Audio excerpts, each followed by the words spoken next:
Coming up, we give you an in-depth exploration of the Norway Pavilion at Epcot. This is Beyond the Kingdoms for Sunday, February 19th, 2017.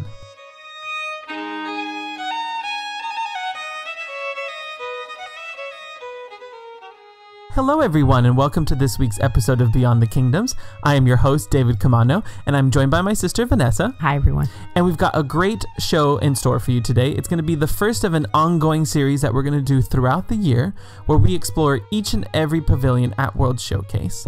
But before we get into all that, I'd like to invite you to our website at beyondthekingdoms.com. There you will find our news articles, reviews, and more.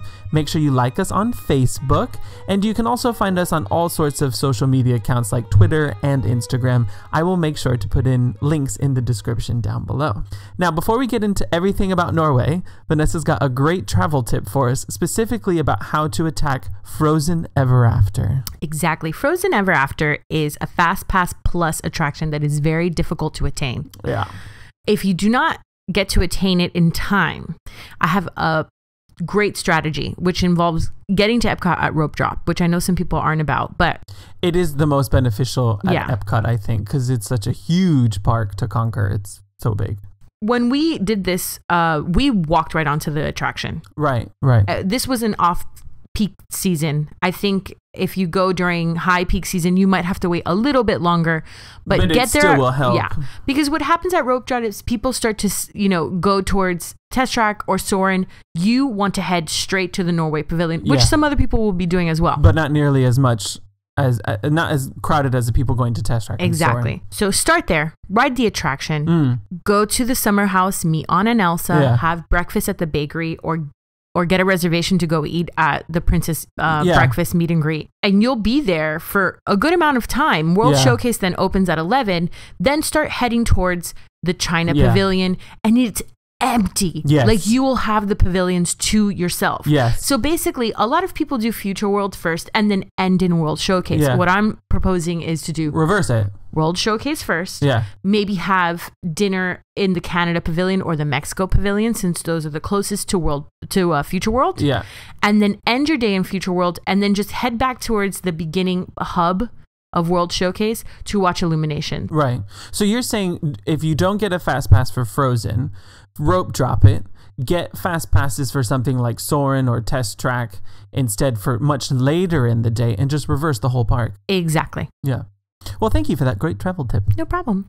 Okay, so let's jump right into our in-depth exploration of the Norway Pavilion. Like I do every week, I've got my 5 fast facts for you about the Norway Pavilion. First of all, the Norway Pavilion was actually going to be a general Scandinavian pavilion. It was going to be a collection of Norway, Sweden, Denmark. It wasn't going to be one specific country like the rest of World Showcase.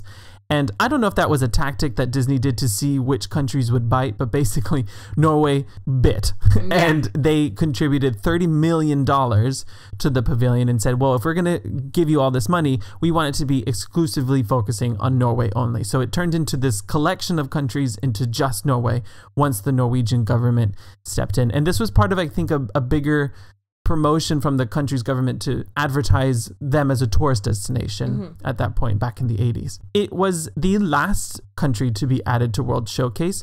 As many of you know, when World Showcase first opened, there was no Morocco and no Norway. Morocco was added a few years after the grand opening of Epcot, and then Norway was added in 1988. Something I think was really cool, my third fast fact for you, is that there was quite a big grand opening ceremony for the Norway Pavilion in 1988. It kind of soft opened, I think, in May, and then they had their big ceremony in the summer, and the then Prince Harald V of Norway was present at the grand opening ceremony, and they did a whole live stream event to Norway, like on television, which when you think about the 80s, that's a big deal. So, this is before the age of the internet and all that. This is also the only pavilion to be completely reimagined from head to toe. Almost everything that was there in the beginning is not there anymore. The exterior might look the same, but everything inside is completely different. And we're going to get into that in just a minute. And lastly, this country has the only character meal with Disney princesses in a theme park outside of Magic Kingdom. So the only other theme park that does this is the Magic Kingdom in Cinderella's castle. So if you've got princess fans, This is a good place to go. This is a good place to go. Now, before we get into the deep exploration that we have set up for you, we kind of wanted to point out that we did this because, for a few reasons, we feel that we wanted to start doing this whole series with Norway because it has gone through the most change. And we feel that Epcot is bound to go through some big changes this year, or announcements about it this year, because it's an anniversary year. And many are speculating that new attractions based on films, Disney films, are going to be added to World Showcase. So we kind of wanted to not only give you the practicalities of how to best explore each pavilion, but give you a little bit of the history and dive into all the nice little Disney details that everybody loves so much, because we do, that's for sure. So I wanted to start this whole thing off with the original ride that used to be here, Maelstrom. This ride was very, very popular. It always had a long queue. Yeah, always had a long wait. The definition of the word means it's a powerful whirlpool in the sea. And that's why it was this boat ride that kind of would go backwards and forwards and drops and all that, and was considered the first quote-unquote thrill ride at Epcot. I use the term loosely because that little... when you were little, you totally saw it as a thrill ride, but that's another story for another day. Well, actually, I was going to say, I think I share a lot of the same nostalgia for this ride, because I remember when you used to walk up on the exterior of the attraction, you would see the boat almost come down that waterfall. It was going backwards, and it looked like it was going to fall off the ledge. And I was terrified of that as a kid, and I know a lot of people shared my fear as well. Yeah, I was quite terrified of this ride as a child. It's quite embarrassing to admit, but oh well. Okay, so the ride itself, I want to take you on a little trip down memory lane of what it used to feel like. The queue itself was very boring. This was not traditional Disney style. It was just like one boring room with some Norwegian flags. There were these two cool murals on either side of the room. Yeah, there was one really cool the mural. Big one was behind where you would load onto the boat, and it was like a mural of different aspects of Norwegian culture, both like historically, modern Norway and all that. And it kind of reflects how the ride was broken down in many ways. There was kind of three distinct parts to this ride that took you through Norwegian culture. And the first part was about the Viking culture. And actually, I have a tidbit for you, depending on how you want to look at it. You can kind of say that the first Marvel character appeared here before Disney even owned Marvel. Because I don't know if you remember this, but when you were going up that lift hill, there was that image of Odin, the Norwegian god. And the Marvel comic books take that mythology and create their own story behind it, but with Thor. Yeah, but they were real gods that the Norwegian what you just did there. I see what culture you did. Looked up to, so it was pretty cool. And then the first few scenes were pretty cool because you had, scenes depicting Norwegian Vikings. Obviously, they tone it down significantly. They don't make this look like the brutal history that it was. It's not like the TV show. No, it's nothing like the TV show. It was a really toned down, family-friendly version. But then you'd go into troll country, and this is the part I used to remember. There was that three-headed troll that would yell at you, "Disappear, disappear!" And I used to be terrified. That terrified David. He would repeat it. He'd be like, "No, disappear, no, disappear." And then you'd go down a drop backwards and go down another drop and all that. And then the third part would take you into like modern Norwegian culture, because I remember after the second drop, the one that you went forward, you would then crash into like an oil rig in the middle of the ocean. And it was quite jarring because you went to this whole fantasy thing, and then all of a sudden you see this. And so it was a really cool way of condensing their entire culture into like a 3-minute boat ride. And when you would get off, it was kind of cool because you'd get off and you were indoors, but it looked like you were outdoors in a seaside town. And then you'd go into that movie. Yeah. That many people like. Vanessa's got Well, I'm going to take over now. I love the post-show film. It was called Spirit of Norway. Okay. And it basically starts with a young boy touching the Osberg ship in the Viking Museum in Oslo. And when he touches the ship, it awakens the story of the Norwegian people and their beginnings and their strengths as seafaring people. What I really liked about this, and it's similar to a lot of movies at Epcot, is that obviously the Imagineers would face with that challenge of how do we condense centuries of history about a country into a 6-minute movie. And instead of trying to conquer that, they just kind of give you these different vignettes. Yeah, or visual. A visual mosaic of different aspects of Norwegian culture. And it was, I thought it was kind of cool. It was weird how it was at the end of the attraction because unfortunately people would bypass it. I never did. But yeah, I loved it. Our family always was like, sit down and watch this. We're going to watch this. And the film was basically, you know, a very well executed advertisement to go visit Norway. Yeah. And it did the trick because it always captured my imagination and I always sat and watched it. But obviously the highlight was this Osberg ship. Yes. Okay. Which they had a replica outside of the pavilion, which was where the summer house currently is. I think at one point, even before that, it was in the water of the lagoon. Yeah. And I think they took it out of the water. So that it wouldn't kind of like fall apart. Yeah. That ship has a huge significance to their culture. Yeah. The ship is a huge archaeological find. It was found in its entirety in a burial mound. And it's the only one, is that right? That was the only one that was found in its entirety, intact. Exactly. It was dug up in around 1904 through 1905 by a Norwegian and Swedish archaeological team. Right. Mouthful there. But the ship dates back to about 800 AD. It was buried in around 834 AD. Basically, it was buried for almost 1,000 years before these guys. And this is the part that's the most fascinating to me. They found 2 female skeletons inside the ship. Morbid. And, you know, because that was a tradition to bury them with their belongings. But they, you know, once they, you know, ran the skeletons through their high-tech machines, archaeological machines, they figured out that these 2 women had to have been of high-ranking status in the Viking culture. Right.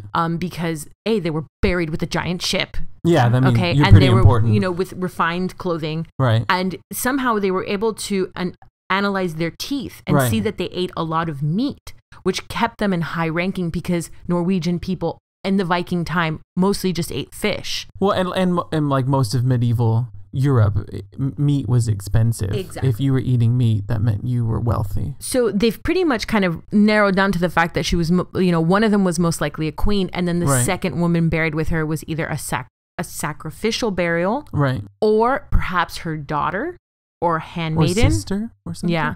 So I just found all of that so fascinating, and the fact that Epcot and Imagineers, you know, at least really included it. Made it not only a part of the film, which was a great part of the narrative, right, of the through line of the story of the film, but that they included it in the pavilion because it is that meaningful. It is very meaningful to them. Yeah. It's one of those times that, you know, they executed this challenge of, okay, how do we condense a huge culture into one small pavilion?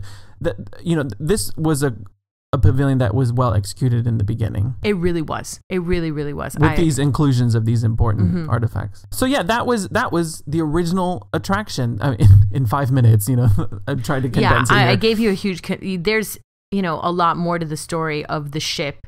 You know, the fact that it might move, and it's huge. If you want a trip down memory lane, do some searching on YouTube. I know there's people out there that have full ride videos of the original attraction. Yeah. You can have a nice trip down memory lane. And there's a video of the film as well. Yeah, yeah.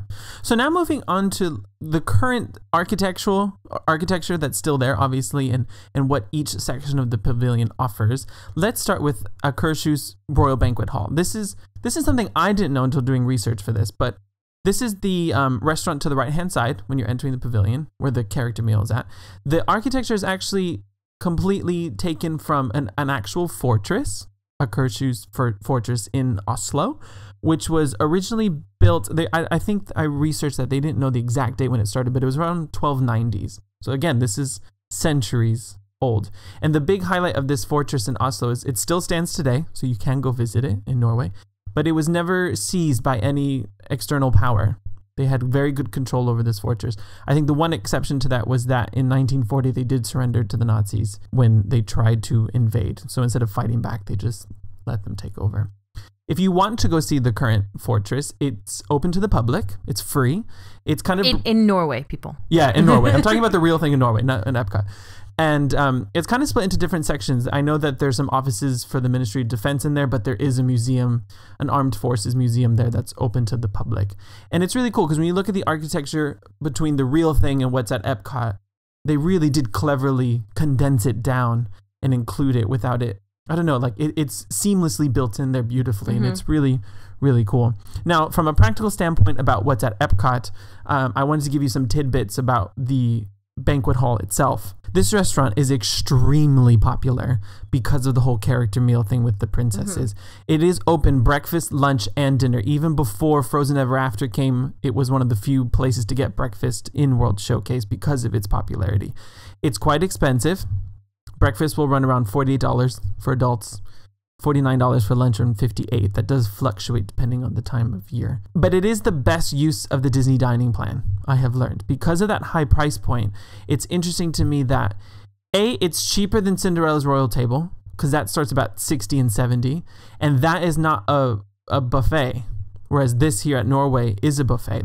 For lunch and dinner. Well, breakfast too. Breakfast is a family style. So they're bringing you all you can eat, but they're bringing it to your table. Whereas lunch and dinner, you're going up to a buffet to serve yourself. But Cinderella's Royal Table, if you're on the dining plan, is worth 2 table service credits, whereas this is only worth 1.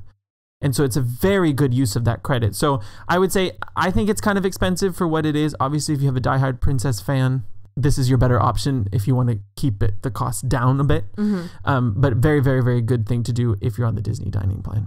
So that's a very small nutshell about the banquet hall, which is quite fun. Vanessa's going to take us now through the other side of what's across. Yeah, which is, where the shopping is. The Puffin's Roost. The exterior of the store is modeled after the city Bergen. Bergen is the second most populated city in Norway, and it once was the capital.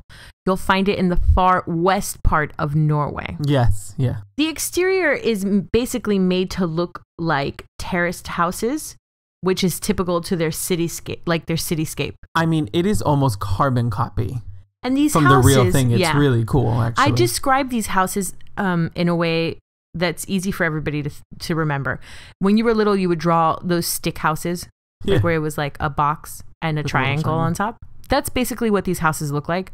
They're 2 to 3 stories, each story having 3 rows of windows, square windows, and then the top where the triangle would be, aka the attic, is only 1 little window. And they're very colorful. They're in the city of Bergen, yes, they're very colorful. But here too, I mean, like here it's painted a nice red, I believe. There's a yellow there's different color because there's it's made to look like actually like 3 or 4 different buildings, even though it's one big store. Yeah. And what I think is really cool about that is that they've kind of captured in one fell swoop Oslo on the right and then Bergen the second largest city on the left. So it's a nice way to kind of condense again the whole country into one little pavilion. The shop's pretty cool. Inside is where you would find like your typical Norwegian goods. Like you're gonna find food and spirits. Yeah. You'll find apparel. This is where you find the Viking hats. Yeah, that everybody likes to try on and make. It's all about the troll. There's that giant troll. There used to be little trolls that they would sell there. I remember because I bought one. Yeah.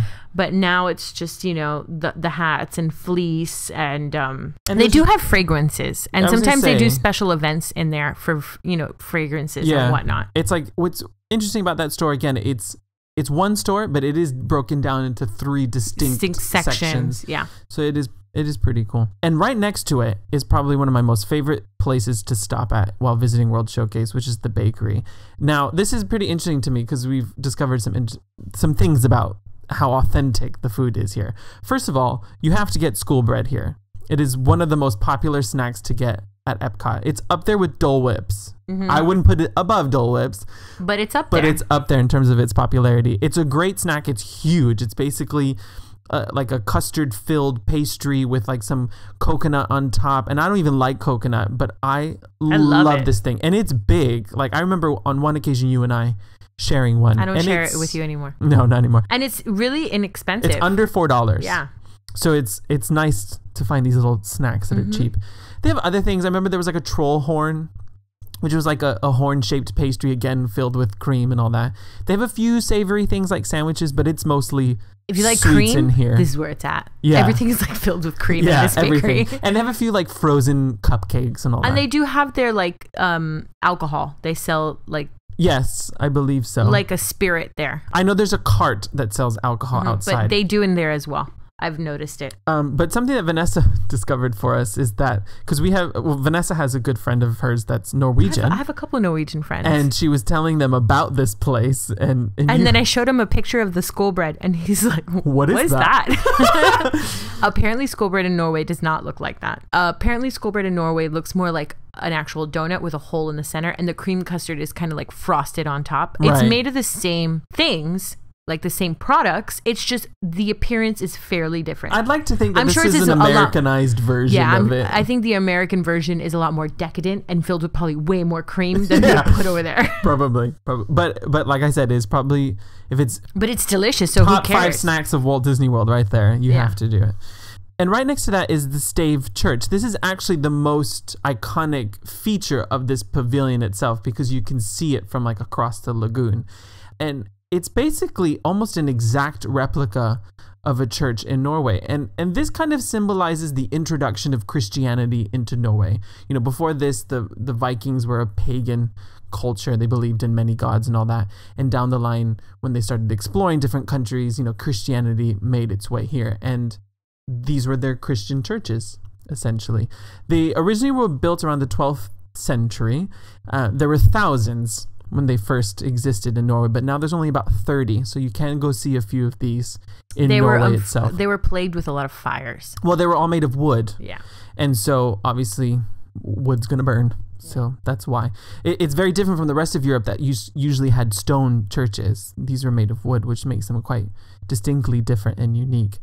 And the carving is beautiful, both in the real ones and this one. This is a beautiful replica of the real thing, and it really highlights the Norwegian Viking skill of woodwork, because they were known for that because of building these ships, and that's why they kind of adapted that skill to make these churches.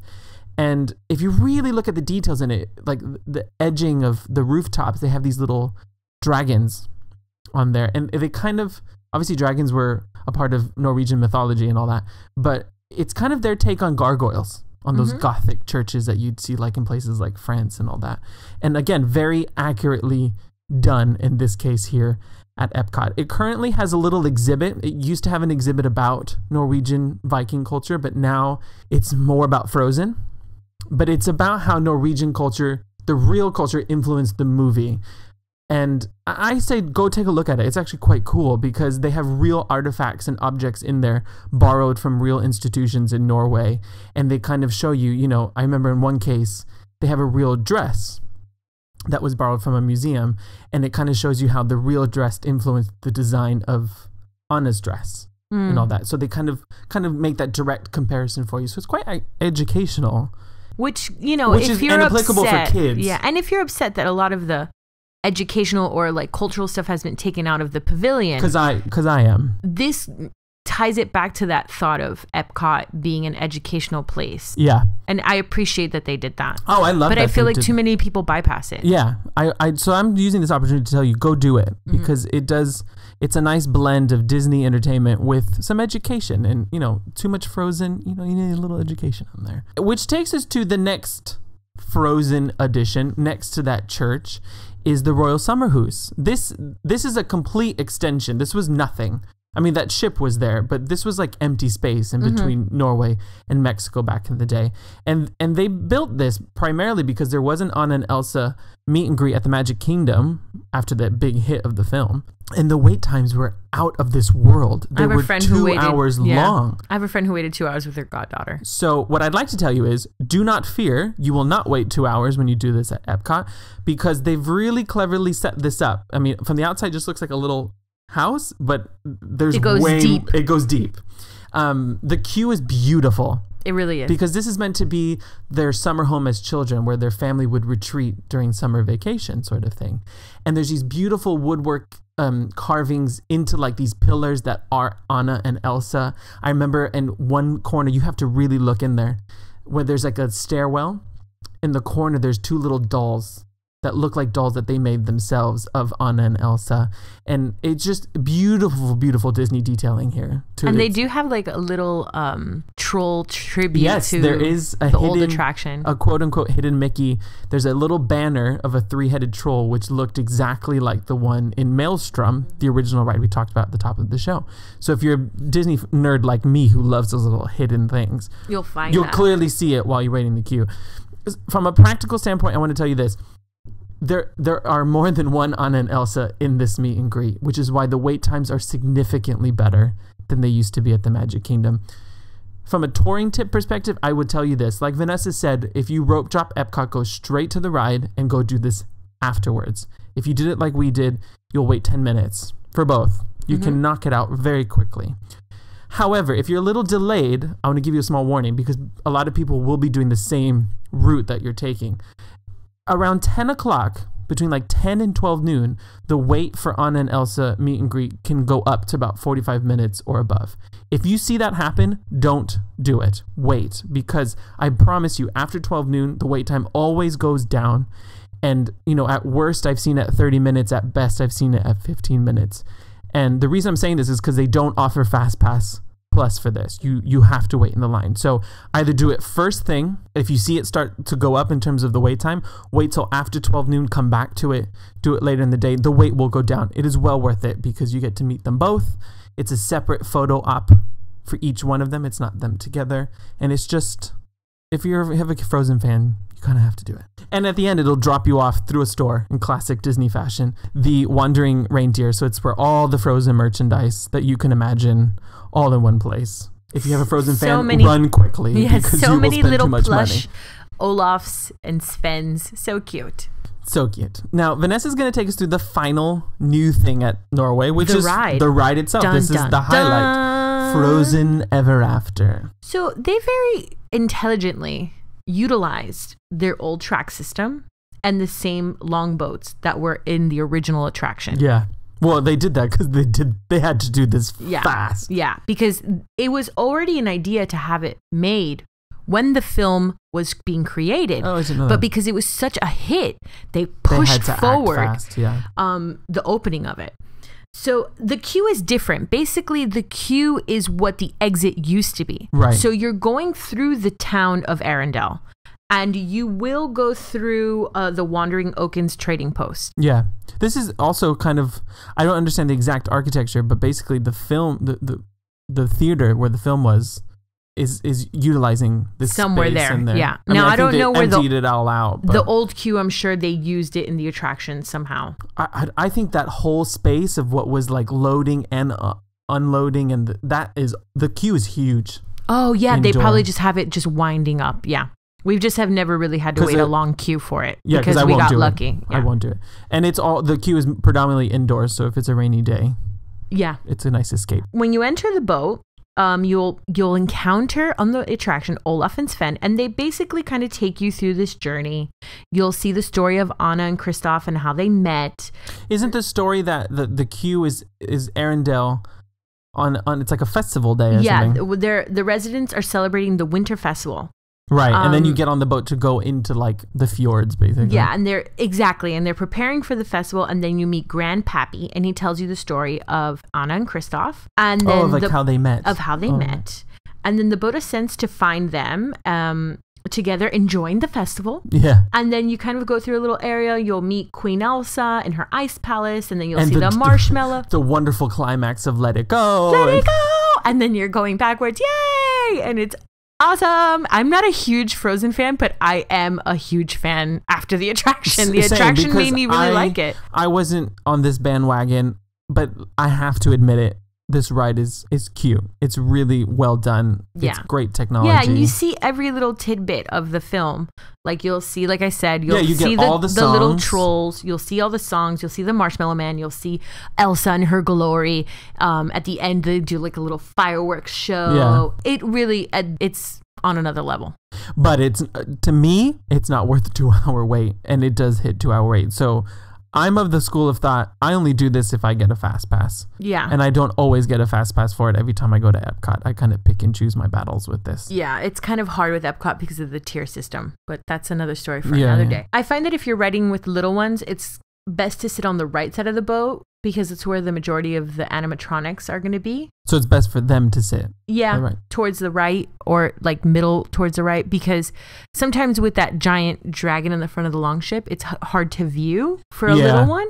Yeah. That's what I found. But I'm sure that if they're really, really little, they can't sit on the outsides. Yeah.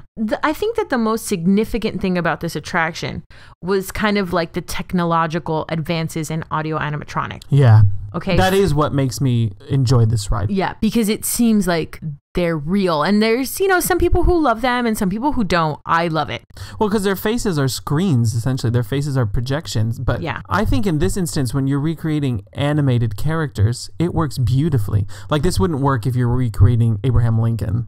Exactly. You're recreating animation, characters, you know, but if you're, like you said, real life people, like, you know, Abraham Lincoln, which was like the catalyst to the Hall of Presidents. Well, it was the catalyst for everything. It wouldn't have that same realness to it. It wouldn't have that quality. These animatronics, you first saw them on the Seven Dwarfs Mine Train at the Magic Kingdom. Yeah. And they did so well that, you know, they put them in this attraction. What makes it significantly different is that these audio animatronics are the first ever to use all electric audio animatronics. So there's no hydraulic system inside of the robotics. So they're more efficient and green. Yeah, I guess you can say that, yeah. Disney being forward thinking. It's just seamless. Like when you see Olaf kind of like ice skating, like he looks like he's gliding like through ice. That's what's cool about this. Not so much in Seven Dwarfs, but here they really used it, and it's similar to what they did at Cars Land. Is this whole concept that the animatronics, not only are they physically moving, but they're moving in their scenes as well, like back and forth, and it just brings them to this other heightened level of not realism, but it's nice to see Disney continue to push the boundaries of their technology. Yeah. And I hope they do more of characters like these because they're really cool. Yeah. So yes, that takes us through, can't believe we did that in 30 minutes, an in-depth look of the entire Norway Pavilion. It's not easy. We hope that gives you both practical stuff and nice little tidbits and trip down memory lane of Maelstrom. That really was one of my favorite rides in World Showcase. I was sad to see it go, but I do like Frozen Ever After. Yeah, I will have to say, I was really skeptical going into the attraction. I was very skeptical. Because I loved the old one so much, but I really liked the attraction. Well, it seems that it could be the way World Showcase is going. I mean, the Mexico ride changed a few years ago to include Donald and his friends from the Three Caballeros, and there's rumors of this sort of thing happening more in other countries. I used to be against it. I'm for it. I would like to tell you that if you are like me and you love the old school Epcot where it was educational, go to things like that gallery in the church here at Norway, because there are still details that provide culture and education. You just have to go look for them. And I have to note that I think the reason why this one had a very dramatic change of a lot of Frozen was because it did so well for them financially. Yeah. Where, let's say there's been rumors of this perhaps happening in France with Ratatouille. There's an attraction at Disneyland Paris. That is a Ratatouille attraction. There's been rumors, yeah. But I don't think they would completely immerse the France pavilion in Ratatouille. No, and Norway, because I don't think... And Norway is completely immersed in Frozen right now. But I think it's completely based on the fact of finances. It's business. It's business. But I also think that knowing this is also a good time to go into all the pavilions and really appreciate them, because you don't know what's going to happen and you don't know what's going to change. If you're a Disney history nerd, this is why we're doing it, because I am. Yeah. And I want to know more about each pavilion, you know? Yeah. So that is our love for Norway Pavilion. There will be more of these throughout the year. We'll go through each country. So thank you very much for listening in. Make sure you tune in next week, because next week's episode we're going to return to our How to Book a Room at a Walt Disney World Resort series. We're going to give you facts and details about how to book a room at All-Star Music Resort. This is our first value resort that we've ever taken a look at. So again, thank you very much for listening in. We hope you have a fantastic week, and remember, if you can dream it, you can do it. Take care, everyone. Bye-bye.